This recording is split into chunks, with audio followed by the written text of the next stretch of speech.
మన ప్రభు అయిన యేసుక్రీస్తు పరిశుద్ధ నామములో ఈ వాక్యం వింటున్న ప్రతి వారికి నా హృదయపూర్వకమైనటువంటి వందనాలు. మొదటి తిమోతికి రాసిన పత్రిక 6వ అధ్యాయము 6వ వచనము. సంతుష్టి సహితమైన దైవభక్తి గొప్ప లాభ సాధనమై ఉన్నది. సంతుష్టి సహితమైన దైవభక్తి గొప్ప లాభ సాధనమై ఉన్నది. సంతుష్టి సహితమైన అనగా దైవ చిత్తానుసారమైన సమృద్ధి కలిగిన దేవునికి నచ్చే విధమైనటువంటి భక్తి గొప్ప లాభ సాధకము. లాభాన్ని సంపాదించడానికి లాభ సాధకంగా మార్చడానికి లోకములో అనేకమైనటువంటి మార్గాలు ఉన్నాయి. కానీ అది శరీర సంబంధమైన భౌతిక పరమైనటువంటి లాభాలను చేకూరుస్తే తప్ప దైవ భక్తిని ఏ మాత్రము వృద్ధి నొందింపచేయదు. అయితే వాక్యం సెలవిస్తుంది, సంతుష్టి సహితమైనటువంటి భక్తి దేవునికి పూర్ణ హృదయముతో, పూర్ణ బలముతో, పూర్ణ శక్తితో ఆరాధించేటువంటి ఆరాధన, ప్రాణాత్మ దేహములను ఆయనకు సమర్పించుకొని జీవించే ప్రతిష్ఠిత కలిగిన జీవితము కలిగి జీవించేటువంటి క్రైస్తవ జీవితం, అటువంటి భక్తి కలిగినటువంటి జీవితం గొప్ప లాభ సాధనమైనది. అంటే సంతుష్టి సహితమైన అనగా మరొక విధంగా మనం చూడాలంటే మనకు కలిగిన దాన్ని సంతుష్టిగా సమిష్టిగా ఆయనకి అప్పగించడం, మనకు కలిగిన దానిలో ఆయనను స్తుతించడం, కలిగిన దాన్ని బట్టి ఆయనను స్తుతించడం, కలిగిన దానిలోనే ఆయనను ఆరాధించడం, కలిగిన దానిలోనే మనం సంతోషంగా నిలిచి ఉండడం. ఒక విషయాన్ని మనం జ్ఞాపకం చేసుకుందాం. ఎలీషా అనేటువంటి ఒక ప్రవక్త ఉన్నాడు. ఆ ప్రవక్త దగ్గర ఉన్నటువంటి ఒక సేవకుడు మృతి నొందితే అతని భార్య ఎలీషా వద్దకు వచ్చి, దైవజనుడా, నా భర్త సేవలోనే తన జీవితాన్ని కొనసాగించాడు, భక్తి గలవాడై ఉన్నాడు, తను మరణించాడు అన్న విషయం నీకు తెలిసే ఉన్నది. అయితే అతడు కొన్ని అప్పులు చేసి ఉన్నాడు. ఆ అప్పులను తీర్చుటకు కట్టుటకు నా యొద్ద ఏమీ లేదు. అప్పు ఇచ్చిన వారు నా ఇద్దరు కుమారులను కూడా వారికి దాసులుగా తీసుకెళ్తానని మమ్మల్ని బెదిరిస్తున్నారు, మా ఇంటికి వచ్చారు అని ఎలీషాతో చెప్పింది. అప్పుడు ఎలీషా, అమ్మా, నీ భర్త ఎందుకు అప్పు చేశాడు, ఎవరికి ఖర్చు పెట్టాడు, సేవలో ఉన్న వ్యక్తి అసలు ఎందుకు అప్పు చేయాల్సి వచ్చింది అనేటువంటి ప్రశ్నలు ఏమి వేయక, తన కుటుంబానికి సంబంధించి దేని కొరకు అప్పు చేశాడో, ఎంత చేశాడో, దేని నిమిత్తము చేశాడో అనేటువంటి విషయాలను అర్థం చేసుకొని ఎలీషా అంటాడు, అమ్మా, నా ఇద్దరు నుంచి నీకేం కావాలి? ఇదిగో, నేను దేవుని సేవ కొరకు నా ఆస్తి పాస్తులన్నీ విడిచిపెట్టి వచ్చా. నేను ఒకప్పుడు ఆసామినే, భూస్వామినే, ఆస్తి అంతస్తులు కలిగిన వాడినే. కానీ అంతటిని విడిచిపెట్టి నేను దేవుని సేవకు వచ్చాను. ఇప్పుడు నా దగ్గర అయితే ఏమీ లేదు. నా వల్ల నీకేం లాభం ఒరిగిద్ది? అయితే నేను దేవుని సేవలో దేవుని అభిషిక్తుడిగా, దేవుని సాధనంగా, దేవుని పనివాడిగా, దైవజనుడిగా నీకు నేను చేయగలిగినటువంటి సహాయాన్ని నేను నీకు చేస్తాను. నీ ఇంట్లో ఏముంది చెప్పు అని అంటే, ఆ మంది,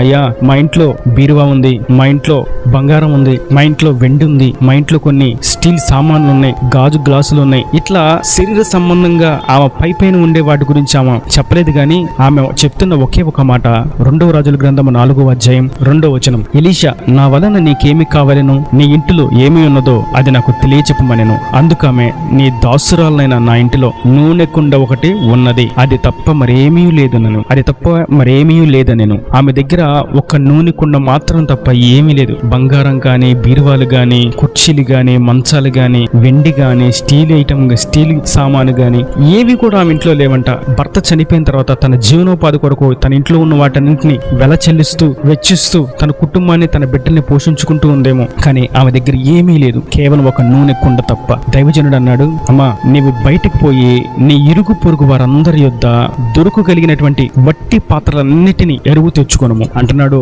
ఆమెతో. అమ్మా, నీ ఇంటి పక్కన ఉన్నటువంటి వారందరి దగ్గర మట్టి పాత్రలు, ఖాళీ పాత్రలు ఏవైతే ఉంటాయో వాటిని కొంచెం అడిగి తీసుకొచ్చుకొని నీ ఇంట్లో పెట్టు అని ఆమెతో చెప్పగా, ఆమె అట్లాగే కొన్ని పాత్రలు తీసుకొచ్చి తన ఇంట్లో పెట్టింది. దైవజనుడికి చెప్పింది. దైవజనుడు వచ్చి ఆ కుటుంబంలో ప్రార్థన చేసి, ఆ నూనెకు ప్రార్థన చేసి, ఆ కుండను వంచి ఒక తట్టుకు వంచి ఉంచమని చెప్పగా, ఆమె అలాగా కుండను కొంచెం ఒక పక్కకు వంచింది. దానిలో నుండి నూనె వస్తా ఉంది. అమ్మా, కుండలోంచి నూనె వస్తుంది, కుండలోంచి నూనె వస్తుంది, నీ ఒక పాత్రను నింపు. అది నిండిందయ్యా, ఇంకొక పాత్రను నింపు. నీ దగ్గర ఉన్న పాత్రలు అన్ని కూడా నింపేసాయి. అన్ని నింపేసింది. ఏం ఆలోచించకుండా దైవజనుడు చెప్పిన ప్రతిదీ చేసింది, తూచా తప్పకుండా అన్ని చేయగా ఆమె ఇచ్చి దైవజనుడితో చెప్తుంది, అయ్యా దైవజనుడా, నా దగ్గర ఇదే చివరి పాత్ర, ఇంకా ఏ పాత్రలు లేవయ్యా అంటే, ఆ మాట ఆ నూనె కుండకు అర్థమైంది.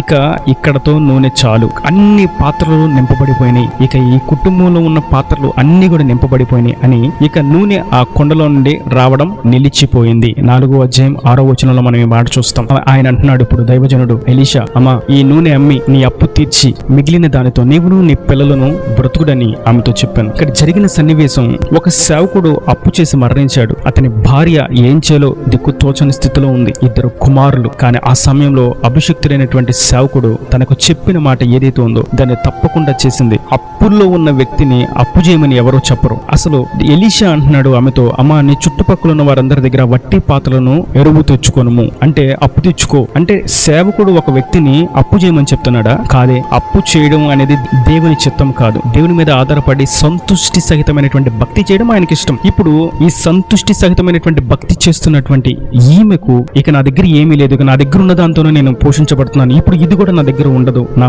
2 బిడ్డలను బానిసలుగా తీసుకెళ్ళడానికి అప్పిచ్చిన వారు వచ్చారు అని భయపడుతూ ఉంటే సేవకుడు అంటున్నాడు, అమ్మా నీ దగ్గర ఏముంది? అయ్యా నా దగ్గర కొంచెం నూనె ఉంది, నీ చుట్టూ ఉన్నోళ్ళు నీకేమన్నా పాతలు ఇవ్వగలరా అడిగితే ఇస్తారయ్యా, తీసుకొచ్చుకో, ఒక 2 పూట్ల ఒక రోజు తీసుకో, కాసేపలా మళ్ళీ ఇస్తానని చెప్పి తీసుకో. దాన్ని అప్పు అనరు, దాన్ని అరువు అని ఎందుకన్నారంటే జస్ట్ ఒకసారి ఇప్పుడే ఇస్తాను అని తీసుకోవడం అనేది దాన్ని అప్పు అనరు. ఒక వస్తువును మనం ఎవరి దగ్గర తీసుకుని మళ్ళీ ఇస్తాను అని తీసుకుంటే దాన్ని అప్పు అనరు. ఇక్కడ చెప్పింది ఎలీషా ప్రవక్త కూడా అదే చెప్పాడు, అప్పు తీయమని చెప్పాలా. కొంతమంది మాటను పట్టుకొని అప్పు చేయొచ్చు, అప్పు చేయడం దేవుని చిత్తమే అని దుర్బోధలు చేస్తూ ఉంటారు. కానీ అప్పు చేయడం దేవుని చిత్తం కాదు. కాబట్టి మనం ఎవరి యొద్ద అప్పు చేయక మనకు కలిగిన దానిలో మనం సంతుష్టి సహితంగా కలిగి ఉంటే, సంతోషంగా ఉన్నట్లయితే దేవుడు దానినే ఆశీర్వదిస్తాడు. ఈమె దగ్గర కేవలం ఒక కుండ కొంచెం నూనె ఉంది. ఆ నూనెను దేవుడు ఎంత విస్తరింపజేశారంటే చుట్టూ ఉన్న వారందరి పాత్రలు కూడా నింపేంత ఆశీర్వాదాన్ని దేవుడు ఆమెకు అనుగ్రహించాడు. దేవుడు ఎప్పుడు కోరుకునేది అదే. ఒకళ్ళ దగ్గర నుంచి నువ్వు ఏదో ఆశించి సంపాదించి వాళ్ళ మోసం చేసి వీళ్ళ మోసం చేసి సంపాదించడం కాదు. కానీ నీ దగ్గర ఏముందో దాన్ని యథార్థమైనటువంటి మనసుతో, ప్రభువా నా దగ్గర ఇది ఉంది, నేను ఇది చేయగలను అని యథార్థమైనటువంటి మనసుతో మనం ఎప్పుడైతే ప్రార్థిస్తామో దేవుడు దానినే వర్తిలింపజేస్తాడు. మోషేతో అంటాడు, ఎర్ర సముద్రాన్ని పాయలు చేయడానికి నేను వచ్చి ఎర్ర సముద్రాన్ని చీల్చేస్తాను ఆగు అని ప్రభు అనలేదు. కానీ మోషే నీ చేతిలో ఏముంది? అయ్యా నా చేతిలో కర్ర మాత్రం ఉందయ్యా, చాలు, నీ చేతిలో కర్ర సరిపోతుంది, ఆ కర్రను ఆ సముద్రం వైపు చాపు అన్నాడు. సారేపోతు విధురాల్ని ఏమడిగాడు ఎలియా, అమ్మా నీ దగ్గర ఏముందంటే నా దగ్గర తొట్టిలో కొంచెం పిండి బుడ్డిలో కొంచెం నూనె ఉందయ్యా అంటే చాలమ్మా, దాంట్లో చిన్న అప్పం తీసుకొచ్చి నాకు ఇవ్వు. అది ఆ కరువు దినములు పూర్తయ్యేంత వరకు ఆ కుటుంబం పోషించబడేంత ఆశీర్వాదం వారికి అనుగ్రహించబడింది. కాబట్టి దేవుడు ఎప్పుడు కోరుకునేది మన దగ్గర ఏముందో ఆయన చేతిలో అది పెట్టడం ఆయన కోరుకుంటాడు. మన దగ్గర కలిగిన దాన్ని ఆయన చేతిలో పెట్టడం. మన దగ్గర లేని దాని కొరకు మనం అమ్ముడుపోయి అప్పులు పాలయ్యి దేవుని నామానికి అవమానం కలిగే విధంగా, దేవుని నామానికి దూషణ కలిగే విధంగా మనల్ని నడిపించాలనేటువంటి ప్రయత్నం చేసేది సాతానుగాడు. అప్పు చెయ్యి అనేటువంటి మాట ఎవరి వద్ద నుంచి అయితే వస్తుందో అది దుర్బోధ. అప్పు ఇవ్వచ్చు అనేటువంటి మాట ఎవరి వద్ద నుండి వస్తుందో అది దుర్బోధ. వడ్డీకి ఇవ్వచ్చు అనేటువంటి మాట ఎవరి వద్ద నుంచి వస్తుందో అది దుర్బోధ. కాబట్టి అప్పు చేయడం అనేది దేవుని చిత్తం కాదు. అప్పు ఇవ్వడం అనేది దేవుని చిత్తంలో ఎలా ఉంటుందంటే వడ్డీని లాభాన్ని ఆశించక వారికి అప్పు ఇవ్వడం.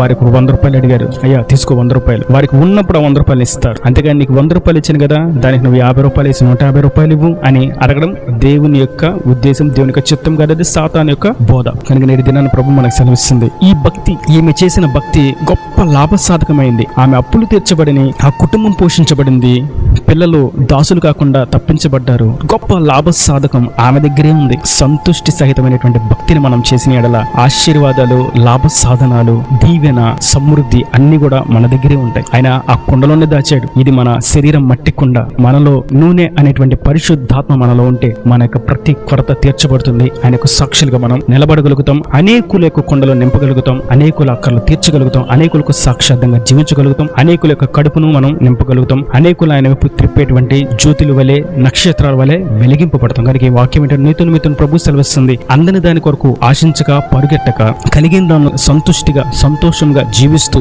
ఉన్నతమైనటువంటి స్థానాల కొరకు ప్రయాసపడుతూ ముందుకు సాగుతూ ఉంటే మనకు కలిగిన దానిలో ఉండే దేవుడు ఆశీర్వాదాన్ని ఉద్భవింపచేసి ఉన్నతమైనటువంటి శిఖరాలను ఎక్కించి ఆయన సాక్షిగా నిలబెడతాడు. ఈయన దీవెన మాటలు ప్రతి వాని హృదయంలో నీరుకట్టి ఫలింపు చేయను గాక. ఆమేన్. God bless you. తలలు వంచి కన్ను మూసితే మీ కొరకు చిన్న ప్రార్థన. ప్రేమ స్వరూపి కరుణ కటాక్షంగా తండ్రి నా ప్రభువా, ఎవరికి నీ కృపలో భద్రపరిచినందుకు స్తోత్రం. ఈ వాక్యాన్ని ప్రతి ఒక్క బిడ్డని మీరు జ్ఞాపకం చేసుకున్న వారిని ఆశీర్వదించి సమృద్ధిని దయచేయండి. సంతుష్టి సహితమైనటువంటి దైవభక్తి గొప్ప లాభ సాధనం అని మీరు తెలియజేశారు. ఈ లాభ సాధనం ఎక్కడో లేదు కానీ వారి కుటుంబంలోనే, వారి ఇళ్లలోనే, వారి శరీరంలోనే, వారి దేహంలోనే, వారి కుండలోనే ఉందని మీరు స్పష్టంగా తెలియజేశారు. ఎవరైతే నీకు సంతోషం కలిగించేటువంటి, సంతోషాన్ని తెచ్చేటువంటి, నీకు మహిమని తెచ్చేటువంటి, నీ ఆజ్ఞానుసారంగా పరిశుద్ధాత్మతో నింపబడి భక్తి చేస్తారో వారికి కావాల్సిన వాటి అన్నిటిని నీవే వారిలో నుండి ఉద్భవింపచేసి వారిని నిండాలుగా వారి కుండలు నింపి నిండి పొరులినట్టుగా ఆశీర్వదించి అనేకుల కుండలు కూడా నింపబడినట్టు అనేకుల అక్కర్లు కూడా తీర్చే విధంగా ఆశీర్వాదకరంగా దీవెనకరంగా మారుస్తాను సెలవిచ్చినందుకు నీకు స్తోత్రం తండ్రి. ఈ వాక్యాన్ని ప్రతి ఒక్క జీవితంలో మీరు ఎట్టి కార్యాలు జరిగించిన, అప్పులు చేసి అప్పుల ద్వారా సాతాను కాడి కిందకి వెళ్ళక